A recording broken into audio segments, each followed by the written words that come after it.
জেনে নেওয়া যাক মস্তিষ্কের জন্য ক্ষতিকর কিছু বদ অভ্যাস সম্পর্কে। পর্যাপ্ত ঘুমের অভাব মস্তিষ্কের কার্যক্ষমতায় নেতিবাচক প্রভাব ফেলে। মস্তিষ্কের কোষ পুনরুদ্ধার হয় ঘুমের সময়। কম ঘুম মস্তিষ্কে স্ট্রেস হরমোন কর্টিসল বৃদ্ধি করে, যা স্মৃতিশক্তি ও সিদ্ধান্ত নেয়ার ক্ষমতা কমায়। সকালে নাস্তা না করার কারণে মস্তিষ্কে প্রয়োজনীয় গ্লুকোজের অভাব হয়। গ্লুকোজ মস্তিষ্কের শক্তির প্রধান উৎস। নিয়মিত সকালের খাবার বাদ দিলে মস্তিষ্কের স্নায়ুগুলোর কার্যকারিতা হ্রাস পায়। অতিরিক্ত চিনি মস্তিষ্কের স্নায়ুগুলোর কার্যকারিতায় নেতিবাচক প্রভাব ফেলে। এটি মস্তিষ্কে প্রদাহ সৃষ্টি করতে পারে, স্মৃতিশক্তি কমিয়ে দেয় এবং শেখার ক্ষমতা হ্রাস করে। দীর্ঘমেয়াদে এটি ডিমেনশিয়া বা ডায়াবেটিস সংক্রান্ত মানসিক সমস্যার ঝুঁকি বাড়িয়ে দেয়।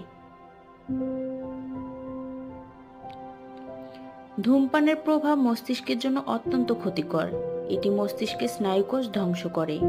নিয়মিত ধূমপানের ফলে মস্তিষ্কে রক্ত প্রবাহ কমে যায়। দীর্ঘমেয়াদে অতিরিক্ত মানসিক চাপ মস্তিষ্কে গুরুতর ক্ষতি করে। এটি স্মৃতিশক্তি, মনোযোগ এবং শেখার ক্ষমতা হ্রাস করে দেয়। মস্তিষ্ককে সুরক্ষিত রাখার উপায়: নিয়মিত ব্যায়াম করা, পুষ্টিকর খাবার খাওয়া, মানসিক চাপ কমানোর জন্য মেডিটেশন বা যোগ ব্যায়াম করা, পর্যাপ্ত পানি পান করা ও ঘুম নিশ্চিত করা, ধূমপান ও অতিরিক্ত চিনিযুক্ত খাবার থেকে দূরে থাকা।